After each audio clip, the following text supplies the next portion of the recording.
him around, knocking him off his feet. What? Yes. So did you ever hear an entire stadium collectively gasp and go silent? It's like, I mean, What's going on? this ref could not get that red card out of his pocket fast enough. It was I don't know how you guys do classic. it. I don't know how you guys do it. Training. You train to be a referee. You run a J pattern on the field. A J pattern. Yeah, you don't chase the people around. You have a basically an area where you patrol and you're able to see the field, the best view of the field. They call it a J pattern on the, or that's what they told me. They could have lied just to make me run around like an idiot. I don't know. It's like, you run a J pattern. Like, okay. You know we're live, right? You know we're live. We are now live. Hi. Hey, everybody. Well, yeah, welcome back to Focus on You with Phil and Oscar. Of course, he's Phil and I'm Oscar. And but we're just talking about soccer before we came on, and he used to be a soccer coach. Yeah, I coached. Referee, a soccer referee. I coached and I ref, and you know why I was a soccer referee? Why? Because I'm married and I have a daughter. So for 45 minutes once a week, I got the last word. It was well worth the training. It's like, I'm right for once. So it was an ego thing for you. It didn't matter who won or lost, as long as you made I just wanted to be call. right. Yeah, that's it. You weren't even watching the game. You weren't even like, taking. I was like, yeah, it doesn't matter. I like this team. I like. And you get a card, and you get a card. You get a yellow one, and a red one, and a green one. I think we don't have green ones. No. Blue one. But yeah, that's always fun. I'm going to tell the story I told you, right? When I went into high school, and there was this big. We had one of our final games, and the referee. You know, we was a rival team. I mean, the game was heated from the get-go. Parents were fighting from the parking lot. Okay. I mean, the game didn't even start yet, and people were arguing over the game, and no calls were made. So tension was high, and and the game started, man. I was on the sideline at the time, and from the first whistle, the other team scored a goal. And our team, of course, was mad and disappointed, and so we went back out there, and this one of these kids kicked the other kid. All I could see was just like people running from the stands, everybody jumping on the field, fighting. The referees were like, "Stop! Wait! No! Stop! Wait!" Until like they realized, look, I'm not getting involved in that. It's 1 against 40. Yeah, it's not happening. Next thing you know, the referee, I'm the referee laying on the ground going, "No, I don't have anything to do with this." Referees in the car calling for backup. Man, they were just a little too passionate about that game. But today we're going to be talking about turning the tide, okay? Just being able to manage those emotional roller coasters that we go through, and conflict in the house, so like in relationships, because this month we're talking about, this is a relationship month, so we want to talk about just different things that we can do to work out those situations and come to peaceable conclusions. So let's start. Oscar, I'll let you start this one off. Yeah, well, you're talking about turning the tide. First of all, what started that tide? What got you to the point that you need to turn it?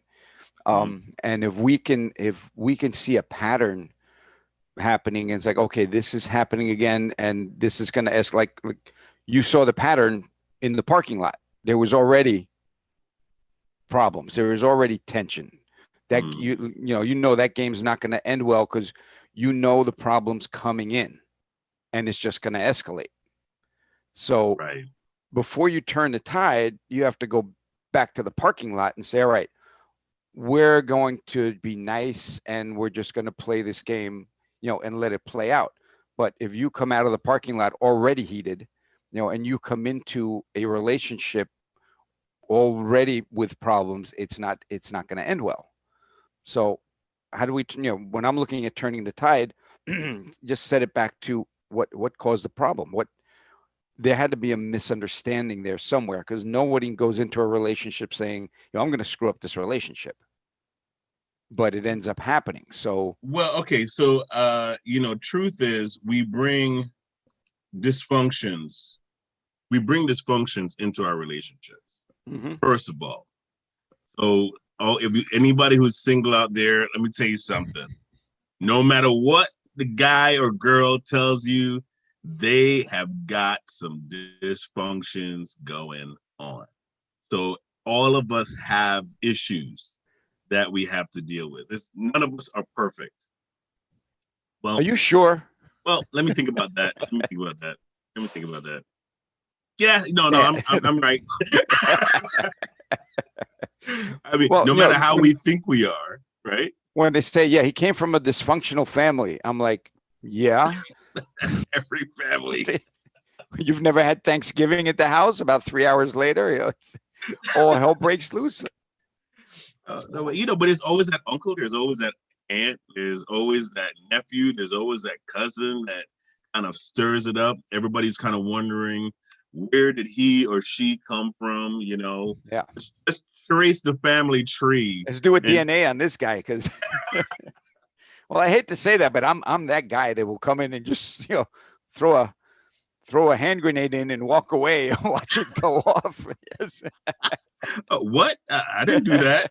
I don't know who did that. I don't know who caused that. Oh wow, man! But it's the truth. It's the truth, and we just really have to kind of like face that. I am realizing that we're not streaming on Facebook today. Okay. We're on YouTube and we're on Twitter, but we're not on Facebook. So we'll redirect it later. But for those of you watching on YouTube, yeah, Facebook. We'll see you later. You get the edited version. Oh, yeah, you get an edited version. Yeah, exactly. So but yeah, go ahead. I took some notes. So one of the things is expectations. Are we going into a relationship with an expectation that's too high? Like, what am I expecting from, my new bride, what am, and if you go into a relationship with what am I going to get? That's going to be a very short relationship. What is your expectation if two people come into a relationship expecting to get, it's going to be short. Yeah. No, because I think, as you said that, I thought about a gold mine, right? You meet someone, it's like finding a gold mine. And you're like, wow, all this treasure, all this great stuff. And I can get until the gold mine is empty. Then you find no value in that mine. And you're looking to move on because now you've sucked that gold mine dry. Yes, when you met the person, they were a gold mine, but you never put anything back in. All you kept doing were taking things away and diminishing until one day there's nothing left. There's nothing left. It can't give you anything. And you're wondering, why are they miserable? I am the cream of the crop. I've emptied the mine and now it's hollow. Now what? Why does it sound hollow? Because you've taken it. Yeah, one of the things that you've taken out all the resources. Right. Yeah. One of the things I heard is a relationship is not 50-50. A relationship is 100-100. Yeah. Because if you're only giving 50%, there's a 50% gap in there. So if you're doing, I'm putting 50% into this relationship, it's not going to work either. So it's, I've looked at it, bunches of books and stuff I read. I have a note here, in Becoming Supernatural, Joe Dispenza's book. He talks about where focus goes, energy flows. And again, Nice. Love we that. are this weird creature that we're not programmed like a dog is programmed to be a dog. It's only going to be the the best type of dog it could be. You know, Mm-hmm. an oak tree Right. is only going to be an oak tree. It can't be a palm tree. Nope. We were given the No matter how choice. ambitious it gets. Right, it could be a very ambitious oak tree, but it's never going to be a palm. So Right. we are given both dominion over everything except our own mind. We don't take that responsibility to say, what can I do? Again, we're programmed to what can you get? We're in the that old greed is good movie, right? Right. Yep. It's like, That's what it. can I get? What can I get? And That first Wall Street movie. right. And Yeah. now and I keep bouncing everything off of COVID. It's like now we're at the part where, like, what can I give? Mm-hmm. Because there are more people that need than I can take from. So it's our new focus should be bigger than just ourselves. I think that's the only way we're going to come out of this, intact, is to really start, what can I give? What can I give? And if I get something back, it's not going to be directly from the person I'm helping.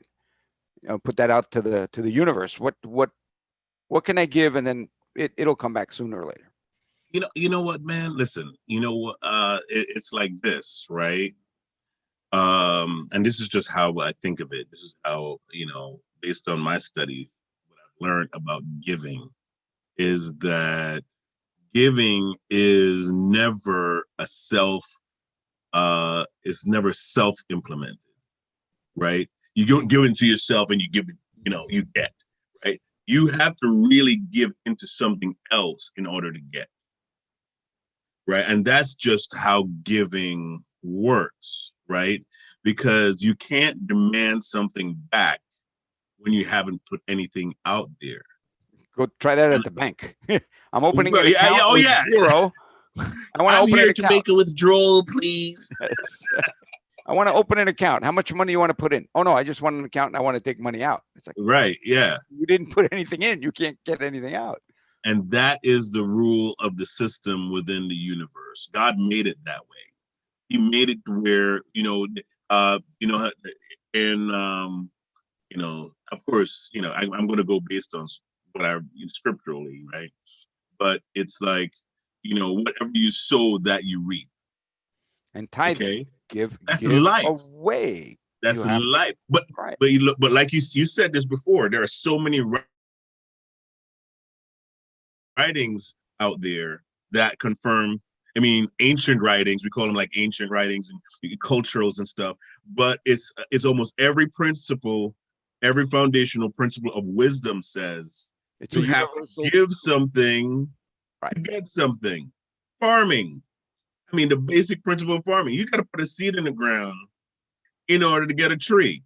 You talk about having, working on faith. Like, you're not going to put the seed in the ground and walk back and find a plant. You literally put the seed in there, water it, wait, water it, wait, you That's know, it.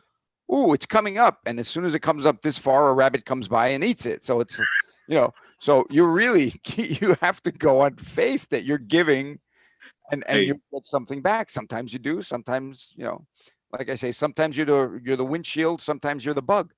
It's not guaranteed, but but you have to give. cultivate. You Right. have to It's like no matter if you value something, you have to cultivate. You have to put your time in. Farmers can lose an entire crop all because of non-preparedness, right? You can lose an entire crop just by not thinking about how, you just saying, oh, I planted the seed, that's good enough. You know, a good farmer is always tending, right? He's always going out there going, oh, wow, there's a squirrel that's trying to get in. Let me put up some barriers to keep the squirrel out. I have to protect that seed, right? I have to protect it. I have to make sure that it grows up to maturity, because that is the only way I am going to get a harvest, right? They don't just plant it and say, well, I'll oh, be back. darn it, Next year, it's this time. Well, Next year, look this at time, I should have some corn. you've seen down in Florida when they're hit with a cold spell and the farmers have to put out the heat pots around the Right. trees. Mm-hmm. So unless you're prepared, so bringing that back to relationships, are you prepared to have a long-term loving relationship? What is your prep for that? What are what are you stocking up on? One should be gratitude. You know, It. That's it. Absolutely. giving and Absolutely. gratitude, the two Absolutely. G's started out, Mhm. judging people. And again, we tend to judge people by our standards. Mhm. Are we setting an expectation that's too high? Or are they setting an expectation that's too high for us? It's like, hey, you should be making 500,000 a year and driving a Ferrari. You're like, oh yeah, I'm not there yet. So if you're expecting that, again, if you expect that from me, fine. But plant the seed, do the whole thing, but don't like I need that tomorrow. It's not. We but it's the same. I love using the seed principle because it's just so pliable to real life, right? Because it's like if you expect, like you said, you plant something and you expect that thing to be a tree tomorrow, and you go out there, you don't see a tree, you're going to say, Oh, because that you didn't work. right, I'm anticipating, oh wow, this process did not work as fast as I expected it to work. Therefore, I'm going to dig that seed up. Look at, check it, put it back down, and try to. Yeah, I mean, you're going to destroy the whole process all because you're so anxious for it to mature. But that's again the premise of relationships, is that when you're in a relationship, there is a process, right? There's a process for that relationship to mature. And it's really not based on our expectation, right? It's just the nature of it. If you're no, we're our first the first we're talking about, we're going to go through the 5 steps, right? We have the 5 steps that we use to turn the tide, but one of the those is to identify the problem. Right? Now you have like 3 areas that a problem can come from. Of course, the obvious is the external, right? You have no control over it. Hurricane is coming, COVID is coming, Or you know, even smaller than that is the expectation you're getting from what you're watching, your TV, your radio, what is that? right. I'm Wow. supposed to, I'm supposed to look like a supermodel. I'm supposed to drive a Ferrari. That everyone that I listen Mm-hmm. to on the radio, you Mm-hmm. know, is Facebook. I'm Everybody I'm puts getting out the their most successful pictures, mm-hmm. And but no, yeah, you're getting the impression of somebody else's idea of what success should look like. right, who sets that standard? And Who sets right? Am I trying to accomplish a socially acceptable standard of success, or should I just achieve success for myself? What's my personal vision of success? Develop a vision for yourself as to what success should look like in your relationship, financially, you know, career wise. What does your measure of success? I mean, some people's my measure of success is totally different than your measure, right? I mean, when you're satisfied and you say, "Man, look, I am, I I'm good. am, I'm good. Yeah, I'm good. I have nothing to complain about, and I'm easy. I mean, personally, I'm easy, as long as I can take care of my family, and, we can manage whatever is going on around us together. I'm good. I'm good because the rest of it, when you die, you're not going to be like, well, I have, $100 million in the bank. That's good. It's not going to be the first thing that comes to your mind, right? It's like you're going to be looking around you for people, Yeah. right? You're going to be wondering, was my life worth it? Did I do anything to really affect this life before you leave it? Because, I heard, who was it? I think it was you who said this. It's like, you said that when you're dying, you see yourself. No, it was Joel. Joel said it. He's Joel Jaro. He was on our program yesterday. But last week he said, you see your true self when you're dying. And he said, and he was not even, he said unemphatically, it's like you see yourself on occasion, but he's like, you see you when you're looking down, you're like, wow. Now you're wondering, who am I? Why am I here? What have I done? You start asking all these relevant questions when it's too late. Ask those questions now. Am I, we're talking about relationships. So am I treating another person how I want to be treated? Ask those questions. Am I showing value? Is this life all about me? Right? Ask the good questions now while you can make changes. Don't wait for the day to come that you can't make any changes, and that's when you really want to make a change.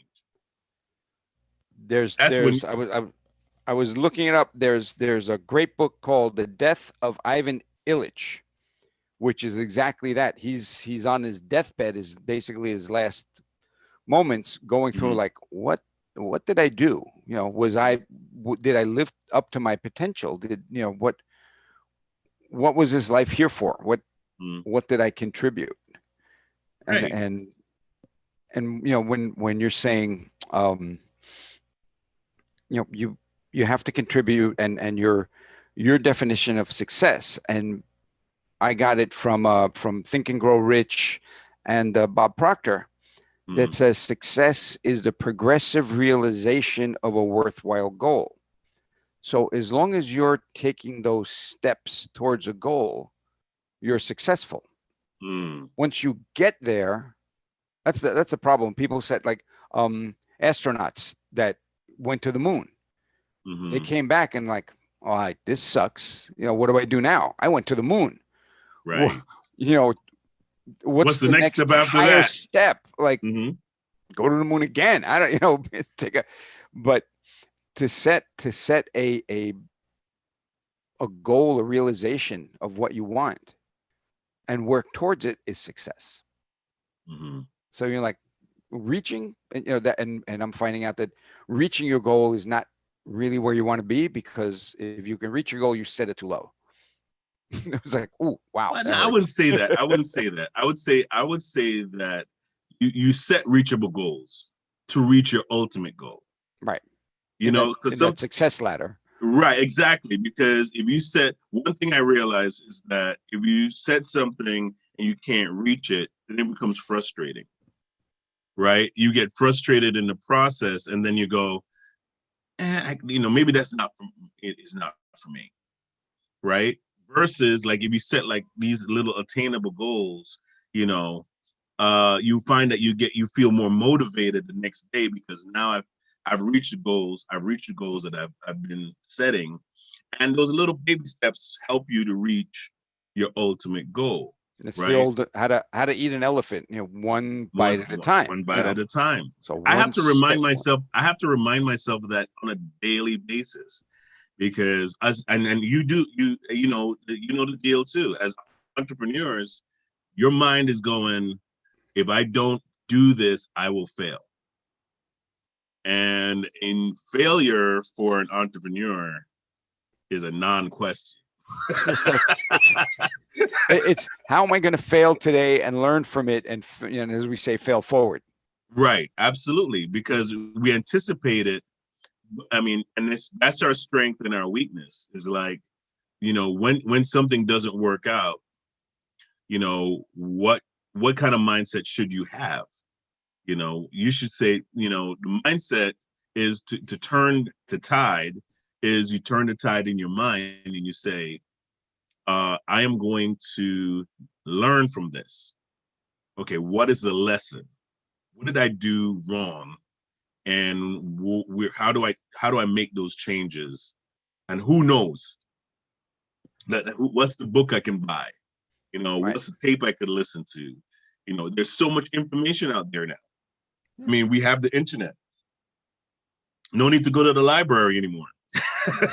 It's true. Libraries are, yeah, It comes to us. And right. again, looking at failure, like I've said before, Formula 409, the spray cleaner was the 409th time they tried to make that formula. Yeah. And Yeah. WD-40 was the 40th time they tried to make that. So if they would have stopped at Formula 408, like that's not happening. That's not working. WD-39, we tried Yep. 39 ways to displace water. That's not happening. Yep. Or we've really worked up. We've spent so much money already on this project. Let's cancel it now. And then 2 weeks later, some other guy comes out with it. It's like, yeah, based on your last your last trial, I just tried it one more time and I took this one thing out and it worked. And then he tried Formula to 409 this time and it worked. Or that Do you know how many 10,000th people light bulb? Do you know? Yeah. Do you know how many people worked on the light bulb and there's only one guy that's getting credit for it? And his name is Mr. Con Edison. Yeah, and that was a team effort again. And and how do we bring that into turning the tide? One of the things, when we're talking about that is be a team player as part of the next step. Yes. Don't be a me. That's the tide again we have to turn. Like let's and we talked about this with the last guest, and I'm old and I can't remember her name right now. But Jacqueline. She's like Jacqueline. Yes, like bring in, do it as a team. Be a team player. Be part of a success team. You also don't get blamed for everything if you screw up, which is good. It's like, hey, it was a team effort. The team screwed up, as opposed to this is the way I want to do it. And when it screws up, everybody points at you. Right. So yeah. Right. I mean, other thing is I believe with a team you make less mistakes if you listen. Yeah. Because everyone on the team is going to see something that you don't see. They're going to see the problem through a lens that you don't see. And so, and this is going to be specifically to husbands or to men out there. Sometimes your spouse is going to see something that you don't see. For real. I mean, I don't know how women do it. I don't know what happens in their mind, or otherwise. But sometimes they'll wake up with a sense, their spider sense tingling, and we would be like, no, man, everything is going to work out. And they're like, no, I ain't feeling it. I don't think you should do it. And we would be so motivated, but I've been psyching myself up for 2 weeks to do this. No, I don't think it's time. And you do it. And the next thing you know, you're like, oh my God, I should have listened. I should have known. Everything, sometimes things don't make sense. All right. But it's like if, sometimes there's a sixth sense out there that, your spouse might be sensing something, seeing something. Maybe they can't put it in words, but you need to pay attention to that. See, you can't see the forest from the trees. You're busy, and they're Right. like, hey, there's poison ivy around that tree. Like, no, look at this beautiful tree, but yeah, but you're like that. Us guys, we could be like that puppy. Oh, treat. We don't care about anything else going on. All we see is treat. Give me the treat. Right? And it's like the moment is after you get the treat, your mind settles down. So you look around, you be like, holy macaroni. I didn't even know that this was coming, right? So, pay attention to some of the voices around you that have your best interest at heart. that have your best interest. Not every voice has your best interest at heart. And even in turning the tide, this is talking about don't listen to everybody that says they're your friend about your intimate relationships. Doesn't mean that they have your best interest at heart, right? I mean, a third wheel in a situation like that is not necessarily, the voice that you need to be listening to. Unless that third wheel is Joel, and it's someone that is trained to Right. I mean, you go to, I personally say go to somebody that's not emotionally connected to your relationship. I've found that people that are emotionally connected to your relationship will give you an off balance counsel, right? Oh, he did that. Oh, he shouldn't have done that. You should go and get an attorney right away. Right? They're emotionally connected. right. Right? And it's not necessarily they're a bad person. It's just that they care about you. And because you are emotionally worked up and you're telling them your side of the story to make you feel better, it's Yeah, not, yeah. there's always two sides, and somewhere in the middle is the truth. And right. So that is where you need to get a counselor. You need to talk to somebody like Joel, or you need to talk to somebody like Jacqueline, or somebody like Frank, right? You Somebody got you who got to communicate to heal the breach. You have that's it. and you need you need a third party in there, like you You said, need it. not emotionally connected. So Yeah, a you don't need it. referee, Yeah, you you need don't need an attorney. You don't need an right. attorney. You need a referee. Yeah, Right. and Sometimes we jump straight to the attorney when we need a referee.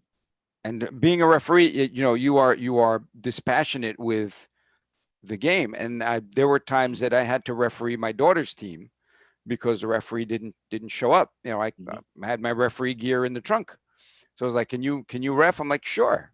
And I'd call the plays as it would be another team with nobody that I know, and I've had people on my team criticize a call I made, like, "How can you make that call?" It's like, because this is what happened. It doesn't matter that it's somebody on my team. Mm-hmm. Mm-hmm. This is It's no longer your team. nope. I Yeah. hit the field. Yeah. I'm the You're ref. neutral. Right. Yeah. You're a neutral person. But not everybody can really do that. They don't have the moral compass to do that or to differentiate, when they should just be straight on, in a neutral position.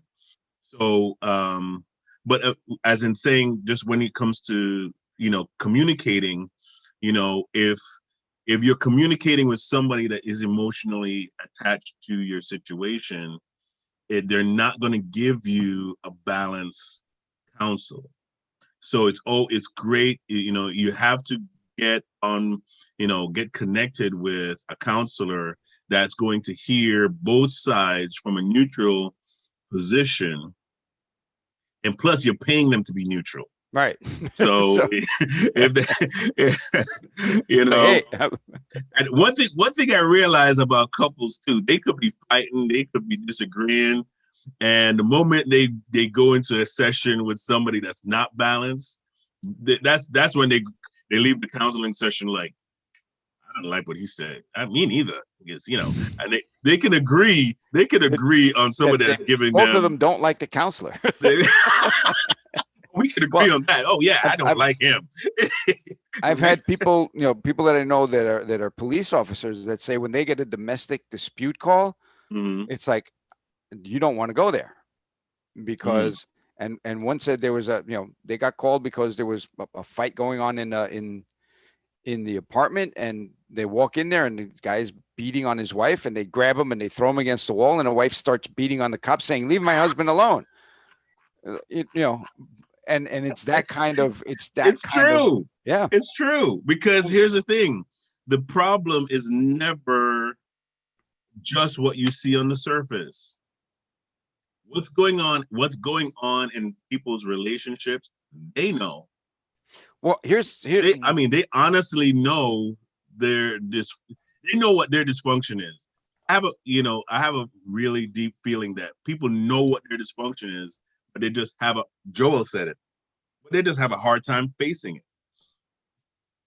Yeah, there's something called an RAS, a reticular activating system. That's the part of your brain that, I said where focus goes, energy flows. That's the part of the brain that lets you see what you're looking for. So if I know you've done it. You know what? I'm looking to get a BMW. Every third car is a BMW on the street that you didn't notice. Like, The how did color that you everyone have? love. How did everyone get a BMW all of a sudden? And then it's like, and whatever it is that and that's built into the primitive brain, Mm-hmm. because if you're looking for food, your brain's going to say, all right, what are we Mm-hmm. looking for? Everything else goes gray. We're going to find that food. Right. So when Right. you're focused on, oh man, they left the toilet seat up again, you know, that's what you're focused on. Everything is being thrown into that funnel. So your focus, your RAS amplifies that, and it's going to find not only that the toilet seat's up, but that the spoon is out of place, and Mm. the plate wasn't washed, and now all of a sudden everything stacks on top of everything else, because Yeah, that's what your brain is looking for. Your brain's that's saying, it. what else did they do wrong? Right. And now it circles and spins out of. You know what, man? Listen, this relationship thing is so profoundly deep because it affects everything else around us, right? And the one thing we all should leave with is respect the person and the process, right? All of us, the point of love is that all of us are respecting the fact that we're not perfect, and we're all in the middle of a process. WIP, right? We're all in the middle of WIP, work in progress. So none of us have really reached. The point is to really just love somebody despite their shortcomings. Well, the Right. problem is this: we're all listening to the same station, the WIIFF. What's in it for me? WIFM. What's in it for me is Right. is the radio station we're listening to. So again, change that channel. It's like, what can I do for you Mm-hmm. You first? see, the thing about that channel is that by the time you sign off, you're by yourself. If you care about other people, then you will find that there are other people that will be drawn to you. But if you just tune into that station, the only person you're feeding is you. So the only person you're investing in is you. So when you're laying there and you're like, sick, somebody help me, WIFM is like, you're the only one in the room, sir. No one is taking your phone calls. I, Sorry. I saw this really good cartoon. I never forgot it. It's, these people are sitting around a circle, and they have a spoon that is 3 times the length of their own hand, Hmm. or their own arm. So they're trying to feed themselves, and it's impossible, because you can't get your arm far enough to get the spoon in your mouth. But then someone realizes that spoon can reach the next person without a problem. Hmm. So then that whole circle now starts feeding each other Hmm. rather than trying to feed themselves. And that's always hit me like, why am I trying to feed myself with something that's not working? That same effort can be put out to help someone else. I mean, and just to work on that point that you just said, and we should really respect the human ability to change and affect our own nature. We are the only creatures on this planet. We're the only creatures on this planet that have adjusted and worked our will towards becoming something else. Right. It's what we talked about earlier. Yeah, The dog is only going to become the best, retriever he can be. yeah, He's not going to be a exactly. water dog. He's not going to be a lab. You throw him in the water. It's like, no, I don't want to swim. You That's know, it. I mean, we can't really compare ourselves to an animal because even though we have a natural aspect to us, we're more than that because we have a way of an ability to uh assess ourselves not just physically but emotionally, spiritually. We have an ability to study ourselves and learn and learn, and right? And recreate. and study others and study our environment. That is the greatest thing about being a human being, is that we can step aside and say, I am going to change, We are and literally, literally change. no limits. And I forgot, I think it's Wayne Dyer wrote a book, How to Be a No Limits Person. Mm, And it's like these self-imposed limits that we put on ourselves are keeping us from being the best we can be. And that same limitation is probably also being carried over into relationships. mm-hmm, mm-hmm, So, like the old the engines that have a governor on it that won't let you go past a certain speed limit. right. So I think the whole thing that we're doing in this series is learning about limitations, learning about how to overcome these limitations, learning to speak to people that have been there, done that, and are professionals in helping you break through whatever that limitation, or you're a goldfish running around in a little tiny goldfish bowl. And this, I saw this live. You put that fish in a bigger fish bowl, and it's going to keep going around that little tiny circle. It was the weirdest thing to watch. Like, look, you're free. Mhm. They It's like said, you had used the that's same use the same example for an elephant. You when you right. tie an elephant's leg to that little post, as a baby and it can't move, that elephant grows into that mindset that but I mean, like, well, there are humans that are like that. We're all like that We're unless we all we're learn all to question. Like, wait a minute, is right. this little chain holding me in the? That's Like it. that baby elephant is chained to a tree, Hmm. and then as they get older, the tree gets smaller, the post gets smaller, and the chain gets lighter.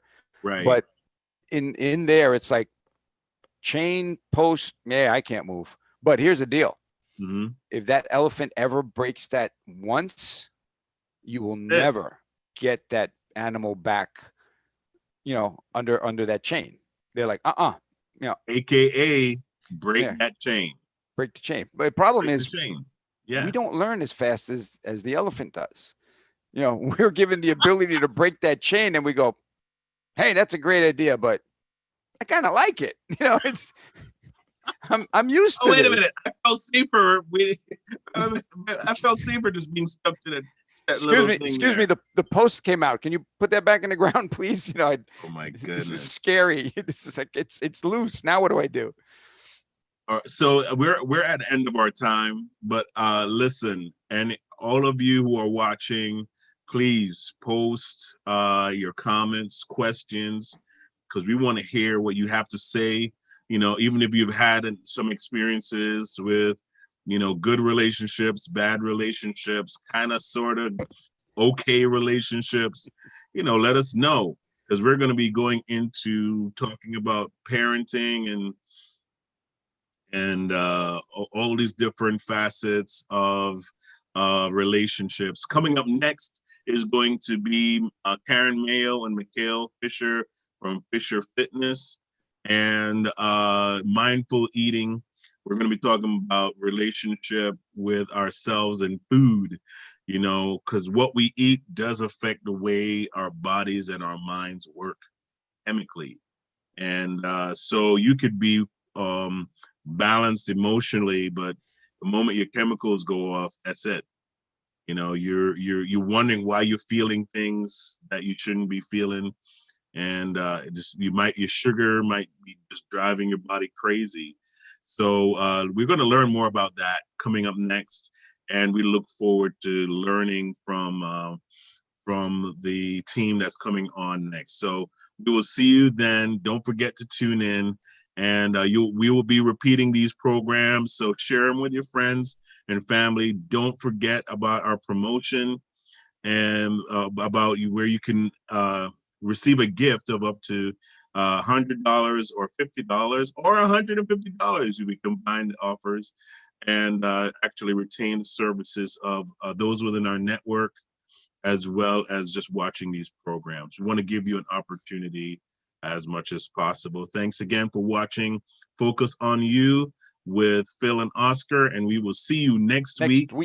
Yeah, we're going to be on from 12 to 1 from now on. So just keep your eyes open on Wednesdays for us. And if you have we're going to be talking about different subjects. Yeah, suggestions for subjects, send them on in. That's it. That's it. I mean, we even want to start talking about a little bit of sports based on what we know. Anyway, we'll stick to our strengths, right? But you know, we're definitely here for you. We want to talk about what you're interested in, and so we'll see you in a few minutes as we bring on our next guest. Take care, everybody, and bye-bye.